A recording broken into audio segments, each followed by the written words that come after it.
The next day, when I got up, Fudge's bed was empty. He doesn't know you're supposed to sleep late when you're on vacation. I pulled on my jeans, which I'd left on the floor. They felt cold and damp.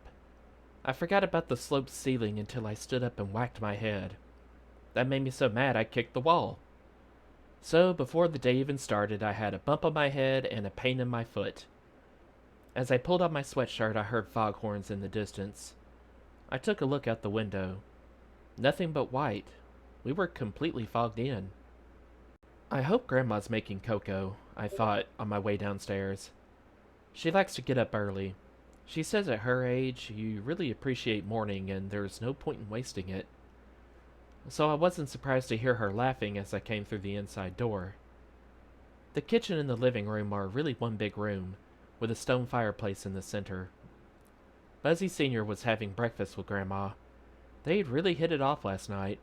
At supper, they'd laughed so hard you'd have thought they were old friends. At the same time, Grandma was trying to feed Tootsie oatmeal. But Tootsie likes to feed herself, so she grabbed the spoon out of Grandma's hand and wound up with a blob of oatmeal in her hair. "Pee," Tootsie said when she spotted me. "You have to go potty?" Grandma asked, as if Tootsie is toilet trained, which she definitely is not. "She's trying to say Pete," Fudge explained. He was at the table counting Cheerios. He counts out exactly 200 before he starts to eat. It takes forever because half the time he gets his numbers mixed up. Mom says it's just another phase and he'll get over it. He better, or he'll never make it to school on time.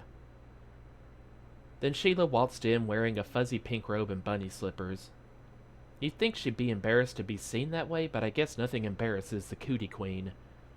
When Jimmy finds out he has to see her first thing in the morning, he'll be on the next plane back to New York. Sheila opened all the windows in the living room on her way to the table. "What are you doing, Sheila?" Grandma said. "You're freezing us out." "I can't stand the smell," Sheila said. "It's a Maine smell," Buzzy Sr. said. "It's the dampness and the mildew." "Doggy do is more like it," Sheila said. "Maybe your dog goes inside, but my dog doesn't," I told her.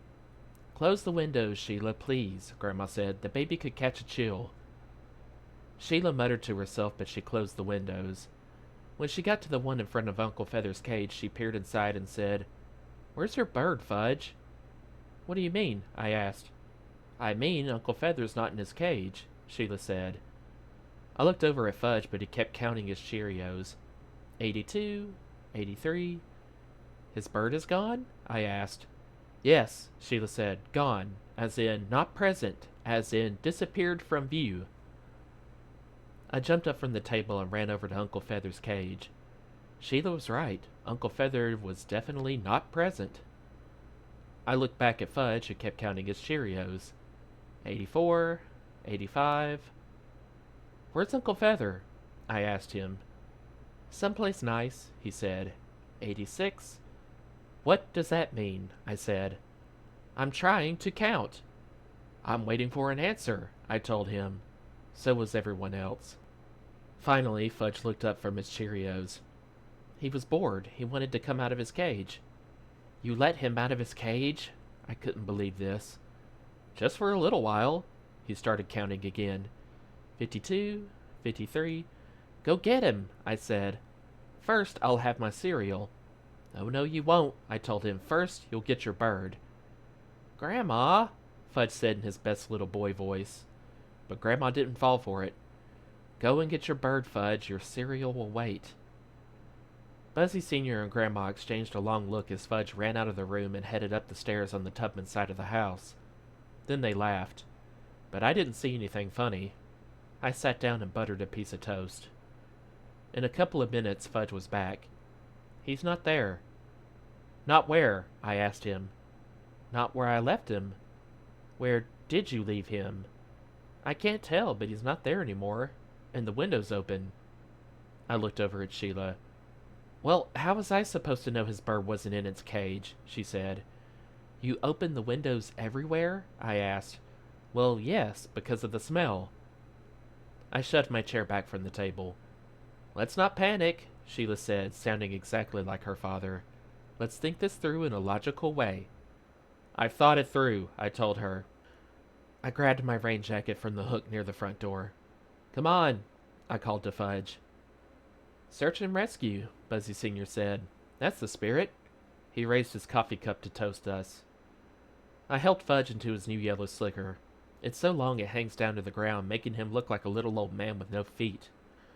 I stuck the matching hat on his head. "Be careful, boys," Grandma called. "It's very foggy out there." "Wait," Sheila said. "I'll get dressed and come with you." "Forget it," I told her. "You're making a big mistake," she said, "because I'm the one who noticed the empty cage." "Yeah, and you're the one who opened all the windows." I pushed Fudge out the door and let it slam behind me. Outside, the fog was so thick you couldn't even see the cars parked in our driveway. It was like standing inside a big white cloud. "Where do birds go when it's foggy?" Fudge asked. "If they're smart, they stay home." We walked along a path through the woods, calling to Uncle Feather. "Where are you, stupid?" We used all his favorite expressions, but he didn't answer. There was no sound except for the foghorn in the distance. "Uncle Feather's just playing a game, right?" Fudge asked. "Let's hope." The path led us down to the water. There were a couple of houses overlooking the harbor, but it was too foggy to see any of the boats. "I'll start here," I told Fudge, stopping in front of an old white house with black shutters. We climbed the steps to the front porch. "I'll talk," Fudge said. "He's my bird." "Okay, but don't waste a lot of time." I rang the bell. A woman about Grandma's age came to the door. "Have you seen Uncle Feather?" Fudge asked, getting right to the point. "Uncle who?" she said. "Uncle Feather," Fudge repeated.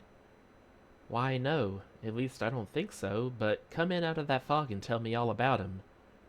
We followed her to the kitchen. "You can call me Mrs. A," she told us. "My husband and I live here all year round. Where are you boys staying?" "Through the woods," Fudge said. "We have a swing." "Oh, yes, I've noticed a whole gang at that house." "There's Mommy and Daddy and Tootsie and Grandma," Fudge said, ticking off names on his fingers. "And Buzzy Sr., Sheila, Libby, Mr. and Mrs. Tubman, and Turtle, Jake, Uncle Feather, and me, my big brother, Pete." "This is Pete," he said, pointing at me. "He's not supposed to talk." Mrs. A looked at me. "That sore throat is going around," she said. "I had it myself last week. What you need is some hot tea with lemon and honey." Before I had the chance to explain that my throat wasn't sore, Fudge made himself comfortable at the kitchen table. "Something smells good," he said. Mrs. A set out a plate of cinnamon buns. "Fresh from the oven," she told him. "And I'll bet you could use a nice hot cup of cocoa, too." "I could," Fudge said. "I didn't have any breakfast." "Why, that's terrible," Mrs. A said. "On a morning like this, you need a big hot breakfast." I tugged at the sleeve of Fudge's slicker, reminding him that we didn't have time to waste if we were going to find Uncle Feather, but he ignored me. Mrs. A poured Fudge a cup of cocoa. Then she poured me a cup of tea. She stirred in a spoon of honey and squeezed the juice from a lemon wedge. "That should fix your sore throat," she said.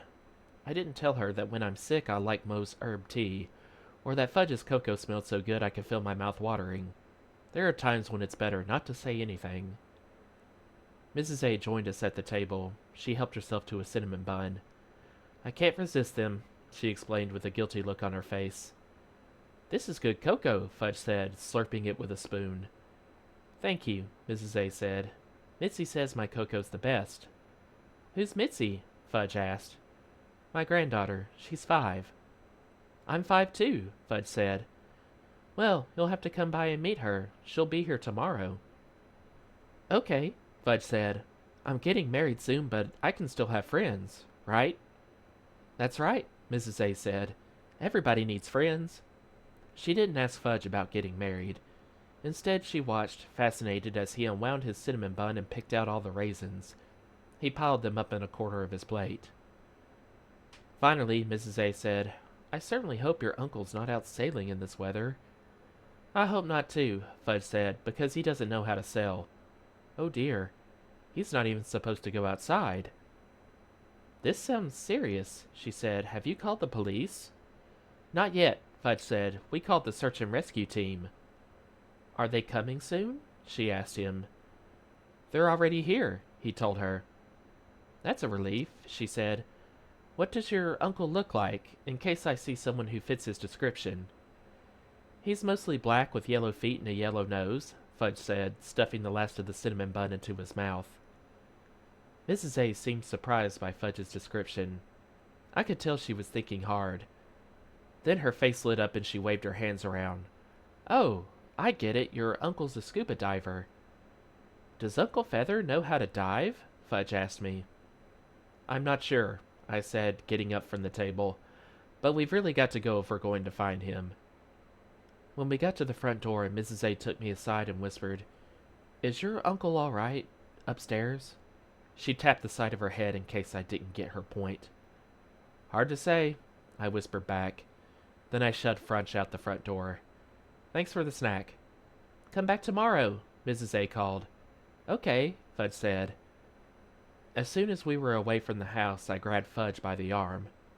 Why didn't you tell her Uncle Feather's a bird? She knows that, Fudge said. How does she know? Everybody knows Uncle Feather's a bird. No, she thinks he's your uncle. My uncle? Fudge said, laughing. That's really stupid. Right, that's why you should have told her. She thinks there's this guy running around in a black wetsuit with yellow flippers and a yellow face mask. This guy who's a little weird upstairs. I tapped the side of my head the way Mrs. A had. And that he's your uncle. Come on, Pete. That's what she thinks. She doesn't know Uncle Feather's a mina bird because you didn't tell her. You have to get the facts. You have to say, my mina bird is missing. He's mostly black with yellow feet and a yellow bill. Not nose, I told him. People have noses. Birds have bills. Get it?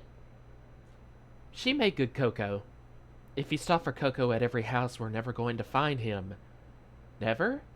Never. Fudge started crying. That's not going to help. I dragged him along the rocky beach, hoping we'd hear Uncle Feather calling to us. But there was no sound except the waves breaking against the rocks. We went to 3 more houses along the water, and Fudge made it clear that his mina bird was missing. But no one had seen Uncle Feather, although they all promised to keep a lookout for him. So we trudged back to our house. Sheila was watching for us at the living room window. She opened the door. Did you find him? She asked. No, I said.